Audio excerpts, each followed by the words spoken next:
Bueno, pues Guillermo, encantado, ¿no?, de haberte escuchado con Las palabras de la bestia hermosa, un título muy sugerente, breve manual de psiquiatría con alma, una especie de sucesión de casos clínicos, todos muy bien relatados, prácticamente literatura de casos clínicos, como decíamos, a lo Oliver Sacks, a lo Irving Yalom, pero centrado en el trastorno mental grave. Una pregunta sencilla, ¿qué es para ti la locura, ¿no? La psicosis. Sencilla. Sí. Bueno, he estado encantado, la verdad, de estar en Huesca. La verdad, vaya recibimiento tan amable, tan generoso, familiar, y especialmente de estar contigo, que ha sido un auténtico privilegio para mí. Sí, y para mí. Bueno, efectivamente, el libro se centra en el trastorno mental grave, y los dos primeros capítulos van sobre el caballo de batalla, ¿no?, de la psiquiatría, del trastorno mental grave, que es los trastornos psicóticos, ¿no?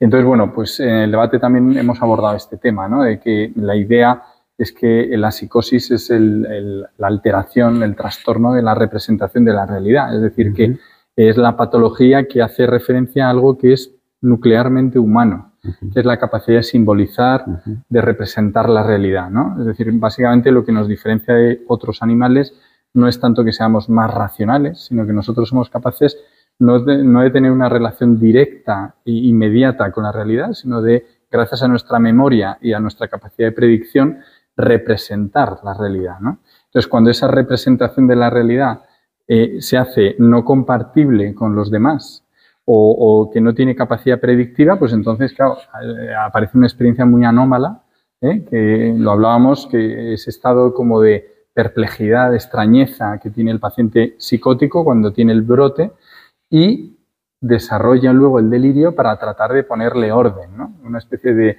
explicación racional, cognitiva, a lo que es una experiencia casi inefable, incomprensible por parte del paciente, ¿no? Sí, no, lo contante, perdona, Fish y Sims, dos grandes psicopatólogos, ¿no?, el manual de Sims de síntomas psiquiátricos, y que decían: la realidad no tiene por qué coincidir con la verdad. Eso es. ¿No? Aquí tendríamos que ver, ¿no? Esta es la realidad de las personas con trastorno mental grave, quizá no coincide con la verdad del resto de la población, ¿no? Y esa sería la psicosis, el estar fuera de la realidad, como nos enseñaron en la patología, psicopatología clásica, neurosis versus psicosis, ¿no? El que está fuera de la realidad es el loco. Claro. ¿No? Y esta idea, ¿no?, de la psicosis nos hace comprender mejor, yo creo, la soledad del psicótico, ¿no?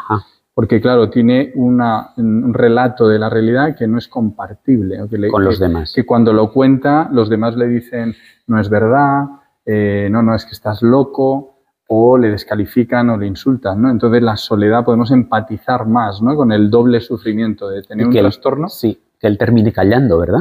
Claro, para no contarlo, para además, que no se consideren locos, muchas para veces que no hábilmente deciden callarlo incluso a nosotros mismos, ¿no? A los psiquiatras, ¿no? O sea, cuántas veces decimos: bueno, este paciente minimiza, ¿no?, su sintomatología para muchas veces evitar que le sobremediquemos o lo que sea, ¿no?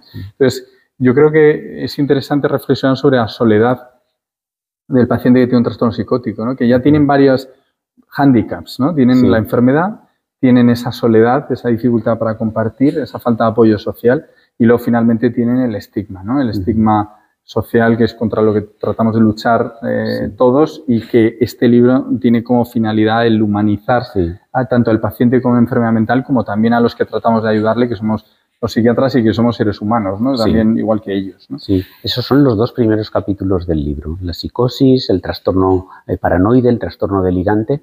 Luego hablas también, es muy interesante, cómo estamos banalizando últimamente el término bipolaridad. Trastorno bipolar. ¿Es tan frecuente como ahora estamos comentando? O sea, en el boom de la salud mental hemos dejado a un lado, prácticamente nunca hablamos de los pacientes graves que tienen esquizofrenia, que tienen trastorno bipolar, que tal, pero a veces hemos cogido estos términos y los hemos banalizado, de manera que hablamos de: soy un poco bipolar, mi jefe es un poco bipolar, y nos referimos a inestabilidad emocional.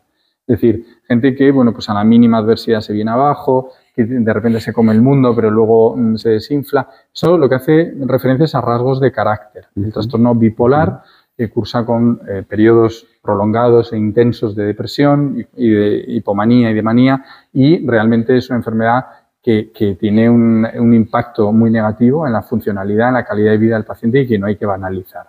De acuerdo, lo mismo, muy parecido en esa línea, hablas en el capítulo del trauma. No, el trauma no es una adversidad. El trauma es algo que te lleva a situaciones límite, cercanas a la muerte, los abusos, ¿no? Los accidentes graves. Si todo es trauma, nada acaba siéndolo y acabamos traicionando a las personas que realmente han vivido un atentado terrorista, una violación, una catástrofe natural, ¿no? Yo creo que no todo es trauma, lo que sí hay es mucha adversidad en la vida. Porque hay un sufrimiento inherente a la existencia humana, pero eso no quiere decir que el trauma sea inherente a la existencia humana. Al revés, lo que define conceptualmente al trauma es que es inesperado, es que te rompe los esquemas de lo que es la existencia humana. Y entonces es sorpresivo, provoca intensos sentimientos de terror, atenta contra la integridad física o psíquica del sujeto. Entonces el trauma, de verdad, con T mayúscula, se relaciona mucho con el desarrollo de psicopatología y sería nuestra acción preventiva número 1 para disminuir la aparición de enfermedades mentales, sería disminuir la probabilidad de vivir experiencias traumáticas. Claro, y en este caso, al contrario de la bipolaridad, dices que gracias a que en la actualidad estamos visibilizando, dándole visibilidad al trauma, podemos entender otros trastornos que aparecen en edades más tardías, ¿no? La importancia del trauma en la génesis de algunos trastornos mentales graves. Muy interesante. Hay otro capítulo también interesantísimo dedicado a los acumuladores, uno de tus temas también de interés, estrellas, la diferencia, has hecho diferencia, ¿no? También en la conferencia entre el coleccionismo, si dijéramos que sería una acumulación ordenada, más sencilla, ¿no? Que puede estar compartida por mucha población general, sobre todo en edades más tempranas de la vida, ¿verdad? Los niños coleccionan cromos, ¿verdad? Cochecitos. Los coleccionistas, pero luego están los acumuladores, el trastorno por acumulación, y luego el síndrome de Diógenes, que puede aparecer en muchas patologías con desorganización. ¿Qué opinas, no? Sí, o sea, la conducta acumuladora es la misma, pero lo que le lleva al sujeto a acumular es una ruta completamente distinta. Y básicamente, para ser lo más didáctico que podamos, el acumulador obsesivo tiene básicamente una tendencia a adquirir objetos porque todos los objetos le parecen preciados, le parecen valiosos. Entonces, a veces los compran, a veces los pueden hurtar o los pueden recoger en la calle, ¿no? De contenedores, de basuras, de lugares donde hay muchos objetos. Pero luego el segundo vector es que son incapaces de descartar, de tirar, de desperdiciar. El apego, ¿no? El claro, apego tiene una sobreinvolucración. Se apegan más a los objetos que a las personas, ¿no? Sí, exacto. O sea, los objetos, como tienen tanto valor, no se pueden deshacer de ellos.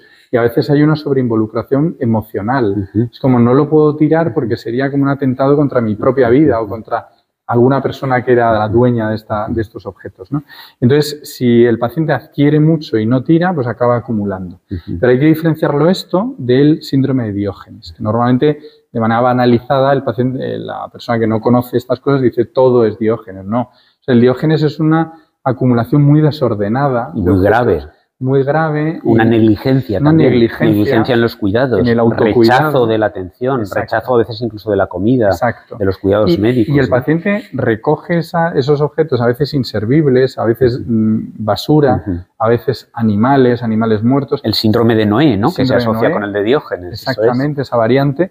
Y no te da una explicación como te puede dar el acumulador obsesivo. Es decir, es mucho más desordenada y mucho menos comprensiva, ¿no? Entonces se da en demencias, que es uno de los campos en los que tú eres muy experto, pero también en trastornos de personalidad muy agravados, en alcoholismos, en adicciones muy agravadas. Es cierto. Entonces, bueno, es la estación final de muchos trastornos, ¿no? Sí, así es. Y luego, como yo decía, hemos hablado, ¿no? Ha sido muy sincero. Creo que cumple dos objetivos el penúltimo capítulo del libro. El último caso clínico, no el último capítulo, el último caso clínico es el de la depresión mayor, que no es lo mismo que un trastorno de adaptación, que no es lo mismo que estar triste. Tú relatas el caso de tu padre, ¿no? Que pasó una depresión y que afortunadamente mejoró. Y has aprovechado para decir también que en el trastorno mental grave es muy importante la psicoterapia, por supuesto, pero muchas veces hay que utilizar psicofármacos. Y has aprovechado el capítulo de la depresión para hablar de eso. Sí, o sea, vamos, básicamente lo que creía es que si en el libro yo trataba de hablar de la vivencia íntima de los pacientes que yo había atendido, pues me parecía honesto hablar también de mi propia vivencia, ¿no? Como persona afectada o como familiar de una persona que tuvo un problema psicológico, un problema mental, ¿no? Entonces, en ese sentido, bueno, pues es evidentemente una figura que es muy próxima a mí, que tuvo un cuadro depresivo y que mejoró, afortunadamente, fue un caso de buen pronóstico en el sentido, y mejoró en este caso por una intervención psicofarmacológica. Entonces, en ese sentido, a veces la psicoterapia es fundamental y es que lo que da luz, lo que da sentido a la recuperación del paciente, pero no hay que desmerecer o es una herramienta más, ¿verdad? Claro, no hay que, exactamente, no hay que estigmatizar la otra de las varias herramientas que tenemos, que es la psicofarmacológica, que bien utilizada en las dosis adecuadas, con un sentido, ¿no? Un sentido clínico fino, puede ser vital para la evolución de un paciente, ¿no? Muy bien, y luego para acabar me ha encantado ese homenaje que haces a las personas que han envejecido en un hospital psiquiátrico, que han pasado años desde su juventud, que han vivido, y lo haces con una sensibilidad extrema al nombrar Cartas desde el manicomio, ¿no? Ese libro también desgarrador, donde se publican las cartas de los enfermos psiquiátricos del hospital de Leganés, cartas suplicando que no quieren estar ahí, o por qué no les responden cartas que guardó el director y que nunca no llegaron a sus destinatarios. Eso es que me parecía una manera de acabar el libro como con una metáfora, ¿no? Enormemente precisa, ¿no? De cómo se ha tratado a los pacientes con trastorno mental a lo largo de la historia, es decir, quitándoles la voz, ¿no?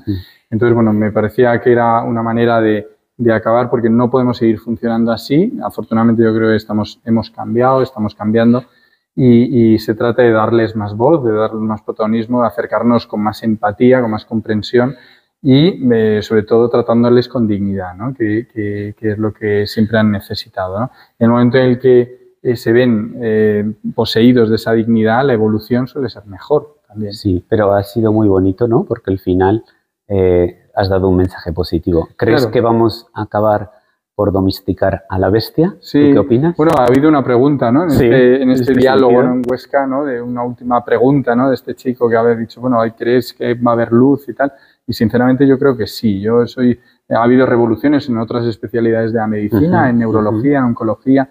Bueno, pues yo creo que sí, que va a haber aumento en el conocimiento de la fisiopatología de algunas enfermedades. Quizá empecemos con las más neuropsiquiátricas. Yo creo que yo veo visos, veo en el autismo, veo visos en lo que ocurre en la enfermedad de Parkinson, en el Huntington. Sí, incluso el trastorno bipolar, en ¿no? el trastorno Porque bipolar. Hay también la respuesta clásica al litio, pero ahora hay nuevos estabilizantes, ¿verdad?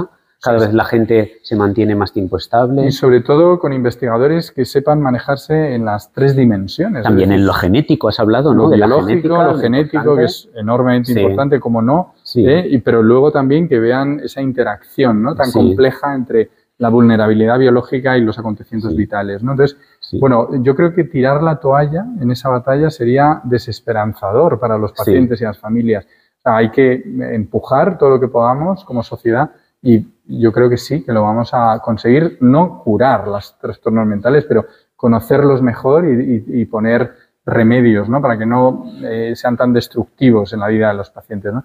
Lo que no va a quitar, y me ha encantado tu intervención, es el sufrimiento de la vida. Claro, eso no tenemos que esperar. Que a veces ni siquiera debemos tratarlo, sí acompañar, sí ayudar, pero con otras técnicas, con prevención. Tú lo contabas muy bien, intentar que la gente sea más resiliente, tenga más tolerancia al sufrimiento, a la frustración. Bueno, yo lo que quería comentarte, además de agradecerte, que ha sido un debate estupendo, hemos disfrutado. Entretenido. Creo que tu libro ha cumplido sobradamente las expectativas, porque has conseguido relatar los casos en forma literaria, lo cual supone que sea una lectura amena, verdadera literatura, pero segundo, yo creo que todavía tanto más importante, disminuir el estigma de la enfermedad mental grave y darle voz a los pacientes. Así que te lo agradezco un montón también. Pues nada, ojalá haya sido así. Sí. Un placer. Siempre muy amable, Javier. También contigo. Muchas gracias.